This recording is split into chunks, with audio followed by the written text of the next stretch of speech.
Hello everyone, I'm Tracy, the Gaming Maven.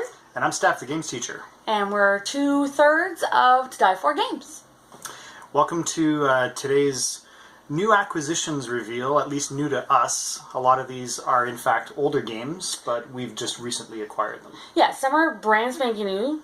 They were in wrap, and then some are gently used. So. We collect a fair amount of games. We don't have the largest collection in the city by far, but No. We're doing okay. So, unfortunately, you're going to see a lot. Kind of went on a bit of a spending spree this weekend. But like I said, used usually means cheaper. So first thing is, about 2 weeks ago or so, we got a couple of games from Starlit Citadel, which is a online store here in Canada, in the West Coast, in BC. So thank you, Starlit Citadel. It was great, quick delivery, and we got some wonderful items for a great price. So the first thing we want to talk about, I guess, is Sans Souci. Sans Souci. It's French for without a care. Yes. It's a very, very calm game. It is designed by Michael Kiesling. Rhymes with Riesling, my favorite wine. And it plays in 30 to 45 minutes, 2 to 4 players, 8 to 99 years of age. And If you're 100, don't play this game. If you're 7, don't play this game. Apparently you're not allowed to. This is a tile-laying game. A couple people jokingly called it. Now, I love Carcassonne, but some people said it was Carcassonne but fun. But I love Carcassonne, so I like this game. Show them the back of the box with some of the board art. So can there. you see that okay? It's not too bad. Good. That's pretty good. So you each have that gives them an idea, You each right? have your own little gardens on your palace. And you're going to be pulling tiles from the main board and placing them based on what they are and also what color they're on. So there's some limitations on how you place them, and if you can't place them, you have to turn them over as gardeners and so on and so forth. It was a fun, light game. We played 3 players. We did. And with 3 players, it worked really well. It plays, I believe, up to, what did you say? 4. Up to 4. 2 to 4. So you could add an extra player and see how it goes. I think it took us about 45 minutes, half hour. Yeah, it was not very long. It's a very light game, which is good if you like light games. Like it's very nice to look at, very easy to pick up the rules, all the wonderful stuff. So We really enjoyed it. yeah, so we're just gonna put that one over there. And our next one is one that was introduced to us by a friend of ours from New York State. In Friend Rochester. Nathan? His Hi, name's Nathan. Nathan, if you're watching, we hello. miss you. Come on back to Ottawa for a visit sometime. Bring your girlfriend along. Yes. So Progress Evolution of Technology is a slightly more substantial game, and I'm not going to pronounce these well, but Andrea Novak and Agnieszka Kopera, they are, and it's for 1 to 5 players, 45 to 90 minutes, and it's NDKN Games? An SKN. An SKN Games. So this game is a tech tree game. It's got a lot of cards. It's card-based, and you have a technology tree, and you have to basically discover new technologies or research new technologies. And it was a lot of fun. Show them the back of the box, yeah.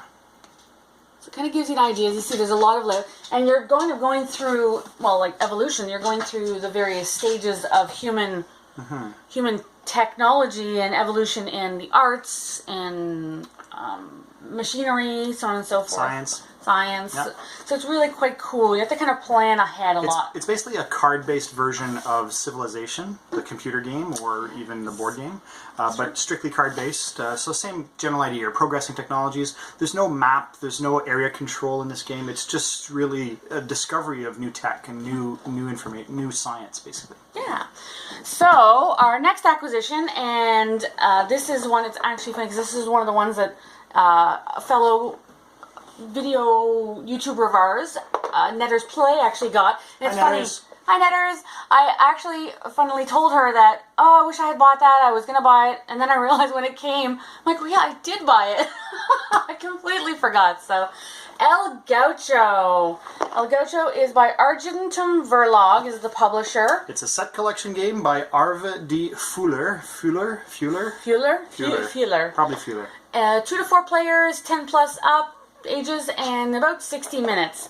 I didn't get to play this one, but you played it with Mandy, the board gaming pinup girl. Yeah, our other co-host. On Canada Day, actually. Yes, at her house. We did a Canada Day board gaming session. It was so much fun. Give them a bit of the back of the box there. So you basically are...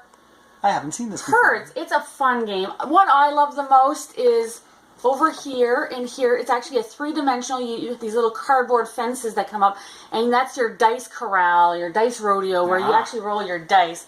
I like it because what happens is there are one more dice and there are 2 dice for each player plus 1, and the first player gets to pick obviously the best ones, and then so on and so forth. But nice thing is starting player rotates, and it's really cool because you're collecting different herds and trying to collect points for the different types. They call them races of herds. I haven't played this one at all. Did it compare at all? Like you're talking about dice and choosing dice to take action. Did it compare at all to like Grand Austria Hotel or possibly La Granja? Very similar to more so to like Granja, in that you're taking. Yeah, they're basically similar to both. Okay, as far as the dice mechanics. Dice mechanic. Again, unfortunately, they are the wooden dice, so we were a little bit sad about that. We keep going on about these wooden dice, but they are cheaper to produce, so... And to be fair, they're great for this. Like, to be honest, they're great for this. For a game that is specifically a dice-based game, this just happens to have dice as one part of the mechanic.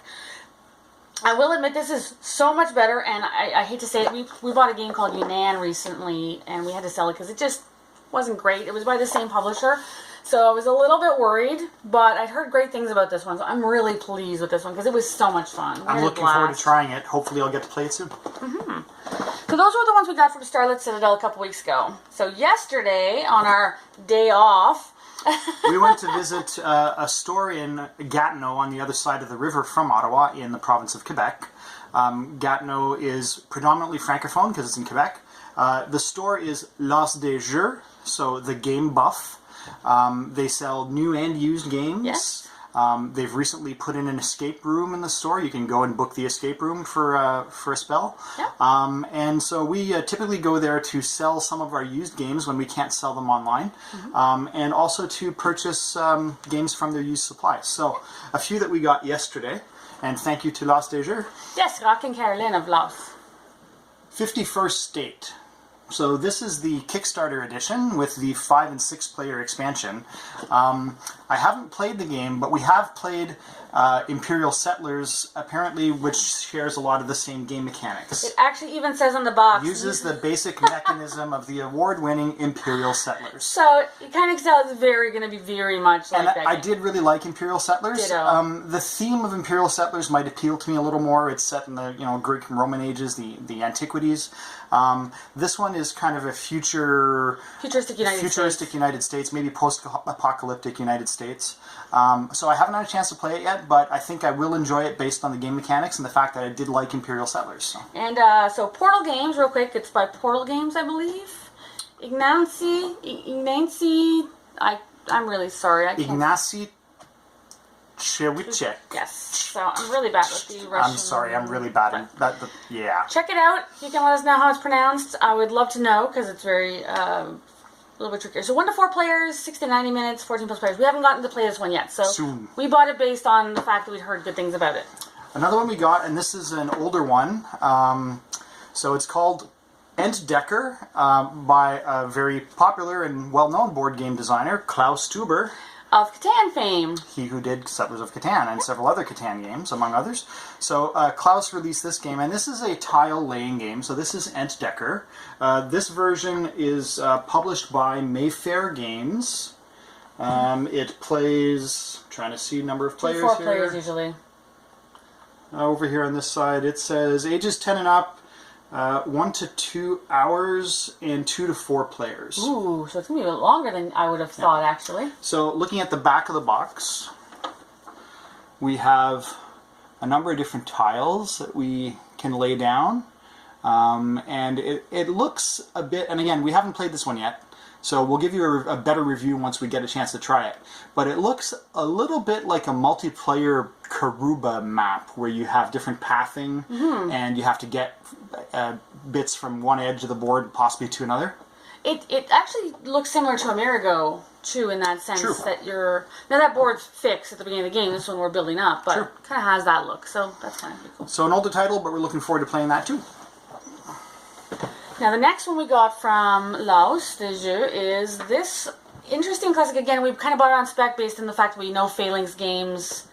We have a few of Phalanx. So it's Alexander the Great, founder of an empire, from Phalanx Games.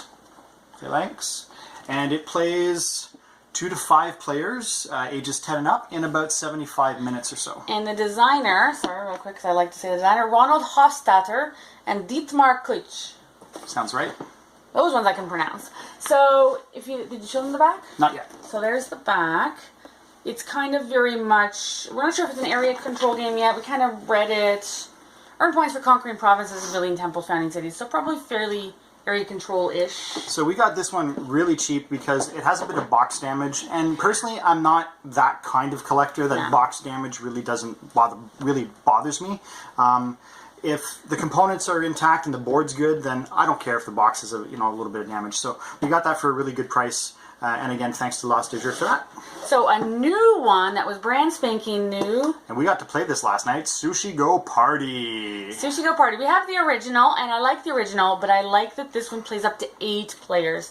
The original only plays up to 5. So this can play a much bigger group, which is nice, because I have a lot of friends that love this game, and we're like, we can't all play at once. So for lovers of Sushi Go, this version is again in a metal tin, like the original. It's a bigger box, obviously. It's got more cards in it, more types of sushi, more types of desserts, more types of appetizers, more of everything. There's a small game board. There's a number of tokens to help you keep track of your score.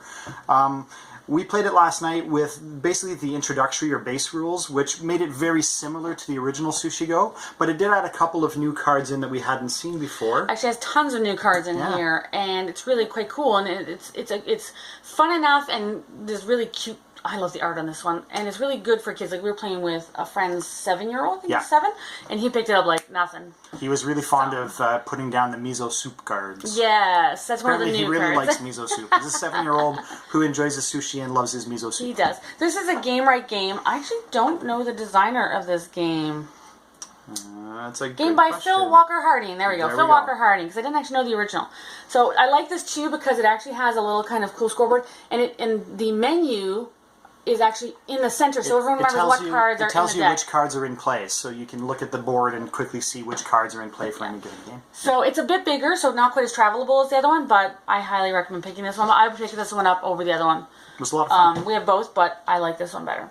So the last one we got from Lost Azure is one I've played, and Stephane again hasn't, is Ascension. I hear good things about this. Thematically, I think I will enjoy it. I'm not usually a fan of deck builders, but Tracy says that she's tried it before, and she really enjoyed it. She's also not usually a fan of deck builders.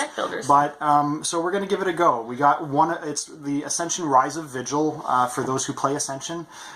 If anyone is an Ascension aficionado and you have any suggestions or ideas or comments on how to play or get started, or if there's any decks or particular expansions that would be good for us to try out, please drop us a line and let us know. Yeah, now this is again, you said it's a standalone expansion, which is kind of weird because it's you can play with the original one, which is the Well of Souls, and then you have other expansions that are just 2-player. This is published by Stoneblade Entertainment. Plays 2 to 4 players, 30 minutes. 30 minutes for ages 13 and up. And the designer is Justin Gary. So I really liked it when I played the Well of Souls one. And I think I'm going to like this one too, just that the theme really appeals to me, so that's great. Looking forward to trying it out. Yeah. And then we found out from a friend that Comic Book Shop, which is on Clyde Avenue, went to the Comic Book Shop on Clyde Avenue, another local game store here in Ottawa, that they had the expansion of the Grizzled at your orders. So we did play the Grizzled last night, but we taught some people, so we played the base. We played the Grizzled base game several times last night and still didn't win. No. We kept playing. We're like, one more time. We're gonna try. We're gonna win it. We're gonna one more time. Eventually, we had to go home. We were at somebody else's place, and he was going to kick us out. So the game is by Fabien Riffaut and Juan Rodriguez. Cool Mini or Not Games is the publisher, or Sweet Games as well. And the art is by Tignos. Tignos. Of Charlie Hebdo fame, and sadly passed away in the shootings there in France. So yeah, this game is really quite a hard co-op, a traditional co-op that's really good. I like it because it's really hard to win, and it just makes you want to play it over and over and over again. And it's very thematic. It's set in World War I. I really enjoy it. Simple mechanics, but very difficult to win. Mm-hmm.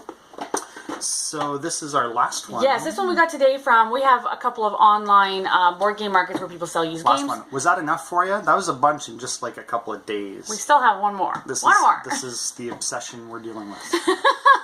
We're each other's worst habit. So this is from one of our favorite designers, Stephane Lebeau. Yes. It is La Isla. We have several of Feld's other titles. We've played this one before, but we didn't own it, and we found a copy used on the Ottawa Board Game Market Facebook group. And he hadn't even punched anything yet. So it's amazing. used. So it's used as in it's been unwrapped. So I opened it up and I was shocked. It wasn't even punched yet. So La Isla, published by Ravensburger in the Alia series, plays 2 to 4 players, ages 10 plus, in about 45 to 60 minutes.